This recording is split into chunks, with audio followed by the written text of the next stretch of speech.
Military mom digs through her son's grave and finds the unthinkable. Doris had every confidence that her son Bob, who had been sent on a covert military assignment, would come home without incident. Doris's life, however, was flipped upside down when two soldiers arrived at her door with a note from Bob saying goodbye. She found it impossible to accept what she was reading and wanted to check for herself if the letter was actually real. Doris dug up her son's grave in the middle of night with the assistance of her siblings in an effort to get the answers she sought. But she could never have anticipated what she discovered when she opened the casket. After months of investigation, Doris and her team had finally found the answer to their question. Using flashlights, they dug through the graveyard at midnight. Doris was exhausted after hours of effort. She knew they were nearly there and was determined to finish their job. As they looked further, she felt excited and knew the truth was close. Doris encouraged her friends to dig despite the cold. "We're nearly there," she said, determined. Doris and her colleagues heard the sound they had been waiting for. Shovels striking wood.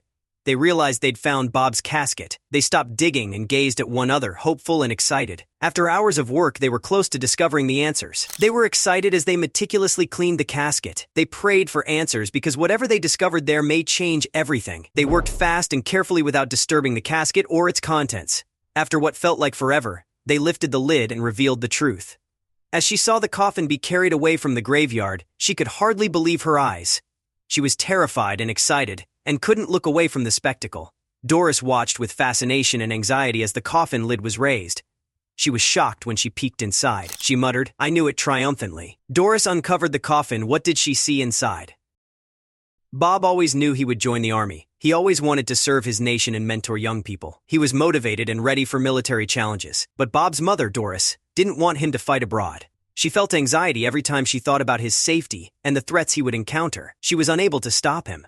She had to respect Bob's choice. She just prayed he would return safely. Doris hoped her son would give up his army goal, despite his excitement. But Bob only got more motivated to join the military as the years passed. He studied and prepared for army life every free minute. He watched and read about current battles and tactical operations daily. Doris saw his intensity and realized that she couldn't change his mind. Bob would join the army no matter what. Bob was set to go military school as soon as his 18th birthday. He was ready for the tough voyage and rigorous activities.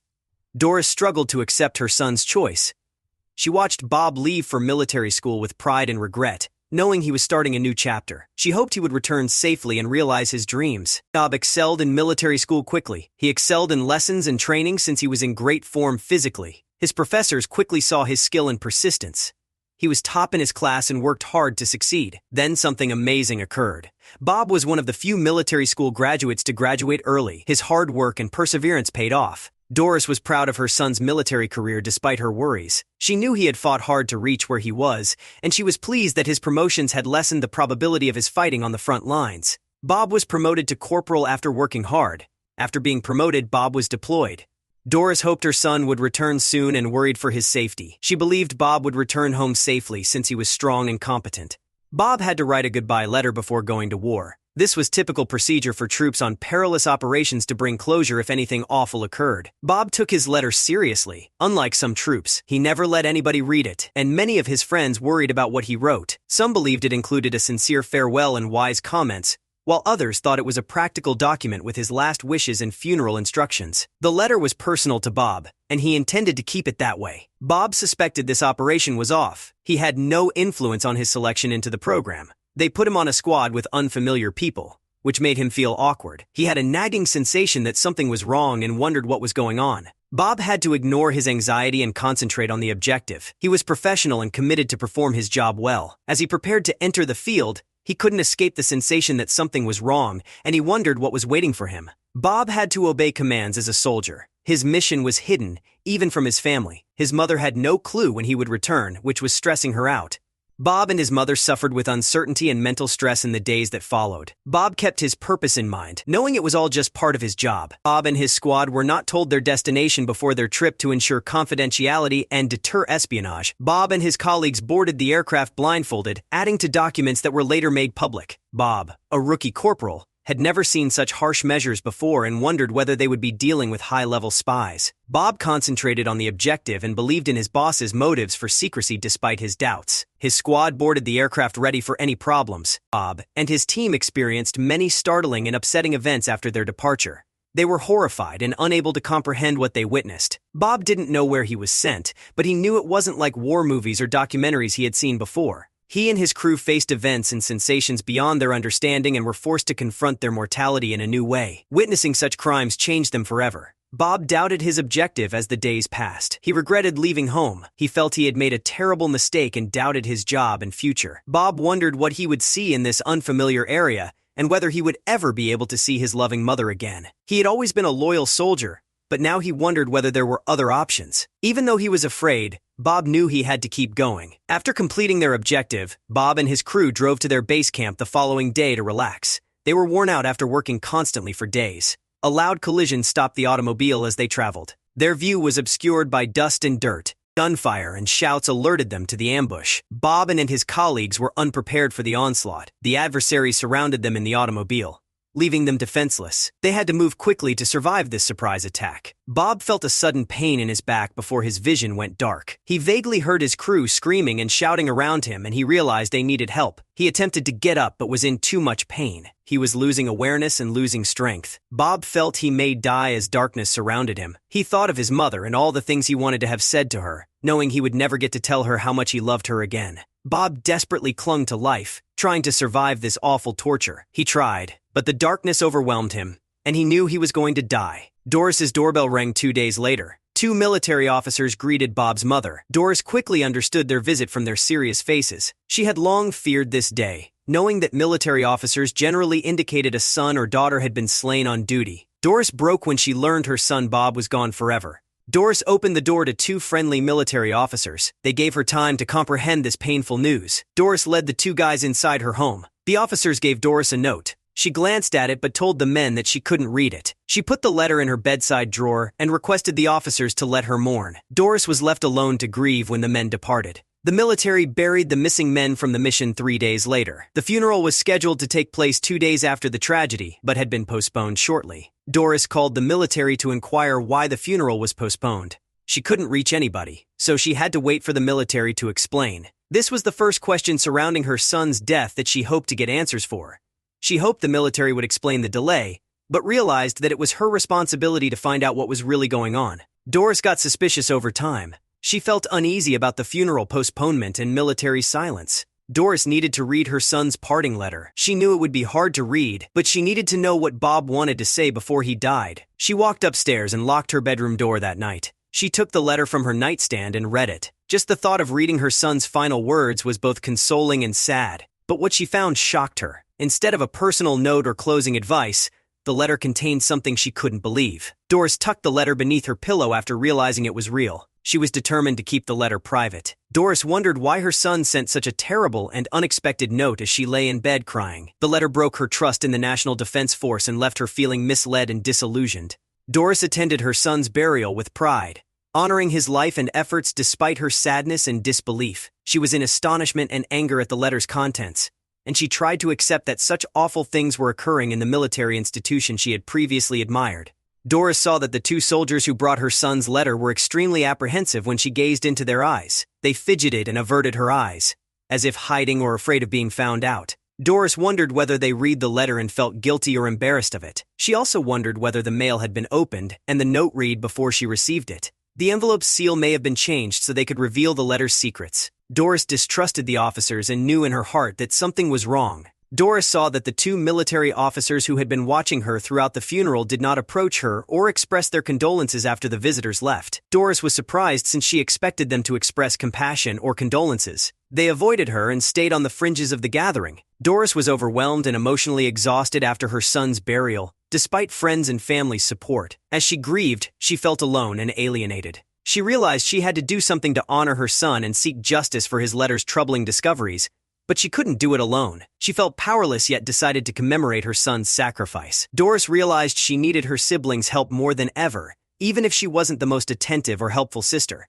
She felt she needed help to respect her son and seek justice for the troubling things in his letter. She contacted her siblings and asked them to meet with her the next day, but she didn't give them many specifics since she was afraid of military equipment listening in. She was worried about the future but vowed to honor her son and fight for justice. Doris told her 2 brothers and sister about her son's last letter the next day at her eldest brother's home. Her brothers were appalled and demanded to see the letter while she talked. Doris's sister knew something was strange and took a look at the letter for herself. The siblings read the letter together and pledged to respect their sister and seek justice for the horrific discoveries. They understood they had to uncover the truth and bring the perpetrators accountable to stop this injustice. Doris allowed her siblings 30 minutes to digest the letter. They read it through at least 5 times to comprehend her son's motives and verify the charges. Despite their attempts, they couldn't comprehend why Bob wrote such a damaging letter in his final hours. They understood that they had to acquire additional proof to prove the letter was authentic if they were going to seek justice for Doris's son. The group of siblings were determined to honor Bob and disclose the truth at whatever cost. Finally, Doris suggested exhuming her son's casket to discover the truth. She was reluctant to suggest it since it was strange and perhaps illegal, but she believed it was the only way to solve the mystery and honor her son. Her siblings thought it was disgusting and insulting, but she felt it was the only way to verify the letter and acquire further proof for justice. They decided to proceed, but they realized they had to be discreet to prevent a controversy. Even if done by family, digging up a cemetery is prohibited since it disturbs the tranquility at a cemetery and disrespects the departed. If the grave is a military grave, the repercussions might be more severe. Doris and her siblings realized they had to behave carefully and discreetly. To avoid being detected, they decided to dig at night and make it a one-night job. They knew that if the burial was not restored by sunrise, they would be found and punished. They were prepared to risk everything to get the truth and honor her son. Doris and her siblings prepared for their dangerous adventure all day. They prepared a timetable and collected shovels, pickaxes, and flashlights to work effectively and quietly. Doris was terrified as their mission approached. She feared someone might see them and announce their doings to the police, resulting in serious repercussions. Her brothers tried to calm her down, knowing they had to remain focused and motivated to achieve their goal. Despite the hazards, they were all determined to find the truth and respect Bob. Doris, a calm lady, was out of character on this assignment. She needed frequent pauses throughout the night to recover from the mental and physical toll. Doris struggled to decide whether they were doing the right thing by digging up her son's grave. She sobbed many times as she struggled with her emotions and their actions. She realized they were doing the right thing and wanted to find the truth to honor her son and seek justice. She smiled at her 2 digging brothers, glad for their support and tenacity. Doris knew that the only way to commemorate her son and find peace after his tragic death was to complete their purpose, despite the dangers and hardships. Doris and her siblings heard their shovels strike something after 4 hours of digging. They approached Bob's casket, and Doris saw her son's lacquered wood coffin reflecting the full moon. She was overcome with sadness as she knew they were going to uncover the truth about her son's supposed death. She wondered whether the casket would provide answers or raise additional questions. Doris knew that completing the mission was the only way to commemorate her son and find peace after his tragic death. Despite her concerns and uncertainties, Doris and her siblings opened the casket while one brother cleaned the lid and the other scraped the dirt off its sides. A crowbar opened it, and a loud bang echoed around them, and they discovered what was inside. Her brothers were sure they were on the right path and should keep going to find the truth. Doris was shocked when she opened the casket. She said, "I knew it calmly when seeing the inside of the casket despite her overpowering feelings." However, a tear fell as she spoke, revealing her loss and despair. Her brothers looked at the casket in horror, paralyzed. The sight shocked and confused them. How? They closed the lid again, knowing they had to rebury the coffin to honor Bob's memory and his final resting place. Doris and her siblings realized they had to be strong in their fight for justice despite their grief. Doris and her siblings understood they had to fulfill their job and leave the cemetery before the sun rose. They hurriedly reburied her son and covered the grave, leaving no trace they were ever there. After finishing, they ran with their tools. The gang ran toward a parked vehicle. As they hopped over the gate and hurried toward the truck, they saw a dark, suspicious automobile going toward the cemetery and realized they had to escape before they were caught. They got into the vehicle and drove away fast, trying to avoid detection. After their mission, Doris's brothers took her home and said farewell before returning home themselves. Doris was thankful for their assistance and for taking chances to help her find out the truth about her son. She ran to her office after closing her front door to write down and think about her findings. She realized revealing the truth was risky and she feared for her safety. She was resolved to tell the world about her son's death and his frightening farewell letter. She sat down at her desk and typed, believing her words might aid her son and others who had suffered from corruption and injustice. Doris realized she had to act quickly after jotting down her discoveries and copying her son's farewell letter. She printed up a copy of the complete story and sent it to a local big newspaper firm, hoping they would carry it in their next issue. This showed the military that she would not allow them get away with what they did to her kid and that she would seek justice. She was ready to take a risk. Doris' tale was published in the city 2 days after she gave it to the newspaper. Doris was happy and scared because she knew revealing the truth would have terrible implications. She prepared for the consequences of her actions. The officers arrived at her house the same day as the story ran to greet her and congratulate her for her courage. Doris thanked them, but she had a surprise. She knew she had to be vigilant and keep one step ahead of them to protect herself and her family, and she was determined to utilize all her resources to get justice. Two unfamiliar policemen questioned Doris about her history in a military interrogation chamber. Doris realized she had to answer their inquiries carefully to avoid revealing too much or putting herself in danger. Doris submitted her letter to the newspaper anonymously so no one would know she tipped off the press about her son's distressing last message. She remained cool while the cops questioned her, knowing that the more she told them, the more at danger she would be. She wanted to survive the interview without giving away too much or endangering herself. Doris denied knowing about the letter or its contents, stating she had no clue what the officers were talking about. Doris decided to act after 15 minutes of questioning. She realized she couldn't keep lying, so she thought presenting the cops the letter would convince them. She took the note Bob had written her from her inner pocket and placed it on the table in front of the cops. The police were perplexed. "Read it," Doris said, hoping the letter would prove her honesty and the seriousness of the issue. The cops were speechless after reading the letter numerous times. The officer began. Doris interrupted the officer to make her point. She told them sharply, "You will do anything in your power to get my kid back to the United States," hoping they would grasp the seriousness of the situation and her plea. The cops sat silently, unsure how to react. They had to take Doris's request seriously and do all they could to honor her son's memory and deliver justice to his family. Doris was taken home after the interrogation without much information about what would happen next. As expected, she could only wait. She eagerly awaited the police, the military, and any evidence that her son was alive. She knew these were far chances, but she kept hoping they might bring her son back or she could receive justice for his terrible murder. She was determined to remain strong and find the truth out for her son. Doris lost hope of seeing her son again after weeks of waiting. She understood it was a pipe dream. Then she got a military letter unexpectedly. They found her son, but weren't sure whether he was alive. Doris opened the letter, hoping and fearing. Not sure of the results, she had to remain strong and believe. She prayed her kid was alive and that she could bring him home. The military letter thrilled and relieved Doris. She was pleased to receive answers and know that the military was searching for her son, but she was not optimistic. Doris watched the windows over the following several days, hoping for a sign. When a black automobile came up in front of her home, Doris wondered whether this was the moment that the truth would be revealed to her. She watched the automobile approach, hoping her son was home. Doris was surprised to see her son Bob step out of the black automobile and walk towards her front door as it pulled up to her home. She ran to the door after calling his name, excited and happy.